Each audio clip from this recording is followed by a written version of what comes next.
नमस्कार, सत्यहिंदी.com पर आपका स्वागत। मैं हूं शैलेश। क्या सीबीआई को एक बार फिर पिंजरे का तोता बनाने की कोशिश की जा रही है? क्या सीबीआई को फिर सरकार के कठोर नियंत्रण में रखने की कोशिश की जा रही है? ये कुछ ऐसा मुद्दा है जिस पर देश में बार बार बहस होती है। बार बार कहा जाता है कि सीबीआई का राजनीतिक दुरुपयोग होता है, और ये बात आज नहीं, बहुत पहले से कही जा रही है। जब बीजेपी की सरकार नहीं थी तब भी ये बात कही जाती थी। कई बार कोशिश हुई कि सीबीआई के इस चेहरे को बदला जाए, कई तरह के कानून बने, और उसके बाद भी आज भी सीबीआई बेदाग नहीं है। सीबीआई पे तरह तरह के आरोप लगते हैं, और मुख्य आरोप तो यही है कि उसका राजनीतिक इस्तेमाल किया जाता है। हाल में अरविंद केजरीवाल के मामले पर, यह शराब घोटाला का जो पूरा मामला था, उस पर जो फैसला आया अदालत का, वो भी यही साबित करता है कि सीबीआई बिना छानबीन के, बिना पूरी जानकारी के पूरा मामला बनाए राजनीतिक नेताओं को गिरफ्तार करती है, परेशान करती है, और जो सरकार है उसके इशारे पे चलती है। सीबीआई ने मुख्यमंत्री रहते हुए अरविंद केजरीवाल को गिरफ्तार किया। उसी तरह से हेमंत सोरेन, जो झारखंड के मुख्यमंत्री हैं, उन्हें भी गिरफ्तार किया गया। अनेक नेताओं का मामला आपके सामने आ सकता है। अभी भी पंजाब में एक मंत्री को गिरफ्तार किया गया। ये सब क्या है और क्यों होता है? और ये होता है सीबीआई के डायरेक्टर और बड़े अधिकारियों के माध्यम से। यह आरोप बार बार लगाया जाता रहा है। एक बार फिर यही मामला सामने आया है। सीबीआई के नए डायरेक्टर की नियुक्ति की बात थी और बैठक बुलाई गई। आपकी जानकारी के लिए, जो कई बार कानूनी बदलाव हुए, उसके बाद अब ये नियम बना है कि सीबीआई के डायरेक्टर पद पर नियुक्ति 3 व्यक्तियों की कमेटी करेगी। इसमें एक प्रधानमंत्री होंगे जो इसके अध्यक्ष होंगे, उसके साथ साथ सुप्रीम कोर्ट के चीफ जस्टिस इसके सदस्य होंगे, और विपक्ष के नेता इसके सदस्य होंगे। और ये तीनों मिलकर सीबीआई के निदेशक का फैसला करेंगे। इसी के लिए बैठक बुलाई गई थी, लेकिन लोकसभा में विपक्ष के नेता राहुल गांधी ने सरकार को एक और धक्का दे दिया है। सीबीआई के निदेशक पद पर सरकार जो है बड़ी जल्दीबाजी में नियुक्ति करने की कोशिश कर रही थी। नियमों के अनुसार ही बैठक बुलाई गई, जिसमें प्रधानमंत्री नरेंद्र मोदी, सुप्रीम कोर्ट के मुख्य न्यायाधीश सूर्यकांत और विपक्ष के नेता राहुल गांधी शामिल थे। इस बैठक में सरकार की तरफ से करीब 70, बल्कि अगर एग्जैक्ट कहना चाहें तो 69, यानी 69 आईपीएस अधिकारियों की फाइलें जो हैं कमेटी के सामने रख दी गई। अब इसमें नियम यह है कि कमेटी के सामने जब आए तो 2 चीज़ें ज़रूर होनी चाहिए। एक तो अधिकारियों का खुद का मूल्यांकन अपने काम के बारे में, और उसके अलावा उनके काम के बारे में पूरी रिपोर्ट इस कमेटी के सामने रखी जानी चाहिए। लेकिन इस तरह की कोई भी रिपोर्ट नहीं दी गई कमेटी को। राहुल गांधी ने इसे पक्षपातपूर्ण कार्रवाई और महज औपचारिकता कहा। मतलब ये कि एक तरह से सरकार ने तय कर लिया है कि किसको बनाना है, और बस ये एक औपचारिकता पूरी की जा रही है कि कुछ नाम सामने रख दिए जाएं। अब सोचिए कि एक बैठक में जिसमें इतने महत्वपूर्ण लोग शामिल हैं, वो कैसे एक 69 यानी 69 लोगों के काम का मूल्यांकन करके एक व्यक्ति का चुनाव कर सकते हैं। एक बात और है कि जो सीबीआई के वर्तमान डायरेक्टर हैं प्रवीण सूद, उनका कार्यकाल 24 मई को खत्म हो रहा है, यानी अब 10 दिन भी समय नहीं बचे हैं। और अब बैठक बुलाई गई। सवाल ये उठता है कि अंतिम समय में ये बैठक क्यों बुलाई गई? सवाल ये भी उठता है कि सभी संभावित अधिकारियों के बारे में पूर्ण जानकारी नेता विपक्ष को क्यों नहीं दी गई? अब ये बात सामने आ गई है क्योंकि राहुल गांधी ने ट्वीट करके इस पूरे मामले को खोल दिया है। सुप्रीम कोर्ट के चीफ जस्टिस के सामने भी रखा गया या नहीं, ये कहना भी मुश्किल है। ये जो हाई पावर कमेटी कहते हैं, जिसमें ये तीनों लोग होते हैं, वो तय करते हैं कि सीबीआई का अगला निदेशक कौन होगा। बहुत लंबे समय के जद्दोजहद और विवाद के बाद ये नियम बना था कि ये तीन लोग मिल करके सीबीआई के निदेशक का चुनाव करेंगे। अब आपने 69 लोगों का सामने रख दिया, अब उनका कैसे मूल्यांकन किया जाए? ये तो एक मजाक की तरह है जो कि राहुल गांधी ने कहा। राहुल गांधी ने यह भी कहा कि अब ये सब मुझे इसलिए कहना पड़ रहा है, यानी उन्होंने इसलिए कहा कि सीबीआई जो है राजनीतिक विरोधियों को, पत्रकारों को और सरकार के आलोचकों को बार बार तंग करती है, उनके खिलाफ मिसयूज किया जाता है। इसलिए लीडर ऑफ अपोजिशन यानी विपक्ष के नेता को इसमें शामिल किया गया था, ताकि सरकार अगर अपनी इच्छा से किसी अधिकारी को रखना चाहे, योग्यता नहीं हो या उन पर कोई आरोप हो तब भी रखना चाहे तो उस पर रोक लग सके। पारदर्शिता के लिए ही चीफ जस्टिस को भी रखा गया था, पर सरकार अभी भी सारी चीज़ें गोपनीय रखती है।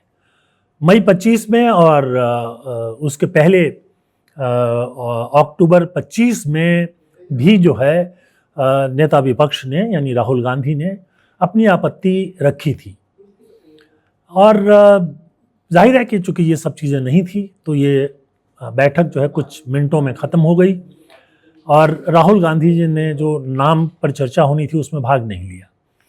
अब ये जो शॉर्ट लिस्टेड अधिकारी हैं 69, इसमें पराग जैन का नाम है, शत्रुजीत कपूर का नाम है, योगेश गुप्ता का नाम है, जीपी सिंह का नाम है, उसके बाद प्रवीर रंजन का नाम है। पूरा 69 नाम सामने भी नहीं आया और उनको बोला भी नहीं जा सकता है। तो ये जो है इसमें से कई अधिकारियों के बारे में पहले से ही ये कहा जाता है कि वो बीजेपी के लिए खास तौर पे काम करते हैं, उन पर आरोप है, विपक्ष के नेताओं का आरोप है। तो ये जो आरोप है वो बहुत ही गंभीर है, लेकिन इस गंभीर आरोप के बावजूद क्यों इस तरह की कोशिश की जाती है? सीबीआई के डायरेक्टर की महत्वपूर्ण भूमिका होती है, और इसके पहले सुप्रीम कोर्ट ने 2013 में, उस समय तो कांग्रेस की सरकार थी, कोल ब्लॉक आवंटन मामले की सुनवाई करते हुए सीबीआई को पिंजरे का तोता कहा था। जस्टिस आरएम लोढ़ा की बेंच ने कहा था कि सीबीआई अपने मालिक की बोली बोलने वाला बंद पिंजरे का तोता बन गया है। अब इसके बाद कई और मौके आए जिसमें सीबीआई की जो कार्रवाई थी उसको अदालतों ने सही नहीं माना। इसमें एक मामला केजरीवाल का ही है, और उस मामले में भी इसी तरह की टिप्पणी आई थी अदालत की तरफ से। अब राहुल गांधी और कांग्रेस बीजेपी सरकार पर तरह तरह के आरोप लगा रही है। अब मुख्य आरोप जो है कि सीबीआई जो है राजनीतिक दलों के द्वारा जो राजनीतिक विरोधी हैं उनके खिलाफ कार्रवाई के लिए एक हथियार बन गई है। राजनीतिक दुरुपयोग होता है, विपक्षी नेताओं, पत्रकारों और आलोचकों के खिलाफ कार्रवाई होती है। ये सब आरोप राहुल गांधी के हैं, और आंतरिक भ्रष्टाचार के मामले भी सामने आए हैं। 2018 में जब प्रधानमंत्री नरेंद्र मोदी की सरकार थी तब सीबीआई के निदेशक आलोक वर्मा और उप निदेशक राकेश अस्थाना के बीच में एक जंग छिड़ गया था। दोनों ने एक दूसरे पर भ्रष्टाचार के आरोप लगाए थे। इसमें भी मामला सुप्रीम कोर्ट तक गया था। इन सब चीज़ों के बीच से ये बात तो बार बार सामने आई है कि स्वायत्तता की कमी है सीबीआई की कार्यप्रणाली में, और सरकारें जब भी चाहती हैं उसमें उन पर दबाव डालती रहती हैं। तो कई मामले जो हैं जिसके चार्जशीट को आप देखेंगे तो ये दिखाई देगा। जैसे दिल्ली एक्साइज पॉलिसी जिसमें अरविंद केजरीवाल गिरफ्तार किए गए थे, उसमें भी ये मामला जो है वो सामने आया था। एक बात ये भी की जाती है कि सीबीआई सरकार बदलने के साथ रवैया बदल लेती है। कांग्रेस की सरकार थी तो कांग्रेस की तरह सोचती थी, बीजेपी की सरकार आई तो बीजेपी के इशारे पे चलने लगी है। तो ये सब चीजें जो थी उनको देखते हुए जब 2013 में लोकपाल और लोकायुक्त कानून आया जो 2014 में लागू हुआ, उस समय जो है Delhi special police establishment act 1946 में संशोधन किया गया और ये सीबीआई जो है इसी एक्ट के तहत बनी हुई है। इसमें संशोधन करके सीबीआई डायरेक्टर की नियुक्ति में सीवीसी यानी सेंट्रल विजिलेंस कमिश्नर को भी शामिल किया गया। इसके हिसाब से बाद में फिर इसमें बदलाव हुए और फिर लोकसभा में विपक्ष के नेता और मुख्य न्यायाधीश देश के उनको जोड़ा गया। 14 में एक और संशोधन किया गया कि अगर नेता विपक्ष कोई नहीं हो तो सबसे जो बड़ी पार्टी है उसके नेता को इसमें शामिल किया जाएगा। तो ये सारी चीज़ें चलती रही हैं, लेकिन इस बीच सीबीआई पर आरोप ही आरोप लगते रहे हैं। एक इसमें महत्वपूर्ण बात यह है 1997 में एक पत्रकार विनीत नारायण इस मामले को सुप्रीम कोर्ट तक ले गए थे। इसमें जो है एक ऐतिहासिक फैसला दिया था। ये मामला जो है जैन हवाला केस के नाम से जुड़ा हुआ था, जिसमें बीजेपी नेता लाल कृष्ण आडवाणी जैसे कई लोगों का नाम भी जो है आया था। इसमें ये बात साफ आई थी कोर्ट के सामने कि राजनीतिक हस्तक्षेप करने की कोशिश की जाती है।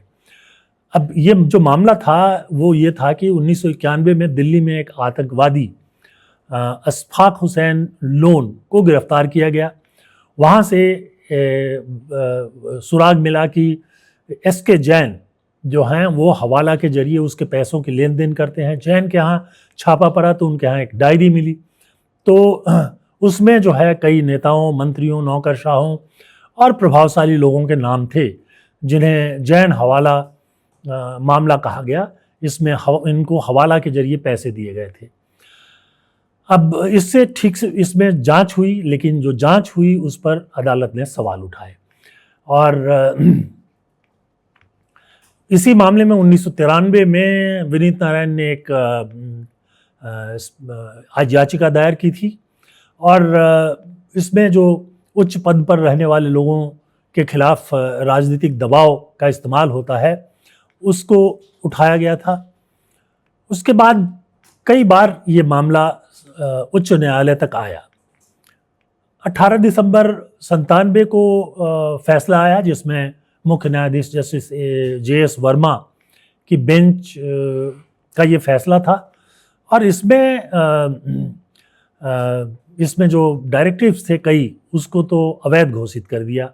अब जिसमें जैसे ये था कि जो विशेष अधिकारी हैं, बड़े अधिकारी हैं, सीनियर, उन पर सरकार की अनुमति से ही कोई मामला चलाया जा सकता है। तो ये सब ऐसी बातें हैं जिनको कि बार बार उठाया गया अदालतों में, ये सब बातें साबित हुई। इसके बावजूद सीबीआई को स्वायत्तता मिल गई है ऐसा कहना मुश्किल है। राहुल गांधी का जो आरोप है वो भी यही बताता है। 69 अधिकारियों को इसमें रखने का क्या मतलब है? क्या सीबीआई का राजनीतिक दुरुपयोग नहीं रुकेगा? ये कुछ ऐसे सवाल हैं और आप इसके बारे में क्या सोचते हैं वो कमेंट सेक्शन में आकर के हमें ज़रूर बताइए। आपकी राय बहुत महत्वपूर्ण है और हम उसका बहुत सम्मान करते हैं। एक अनुरोध ये है कि सत्य हिंदी के ऐप को डाउनलोड कीजिए और बेहतर ढंग से प्रोग्राम को देखिए। हमारे प्रोग्राम को लाइक कीजिए, हमारे चैनल को सब्सक्राइब कीजिए और संभव हो तो सत्य हिंदी की सदस्यता भी ग्रहण कीजिए। इससे हमारी बड़ी मदद होती है। तो आज के लिए बस इतना ही। बहुत बहुत धन्यवाद। नमस्कार।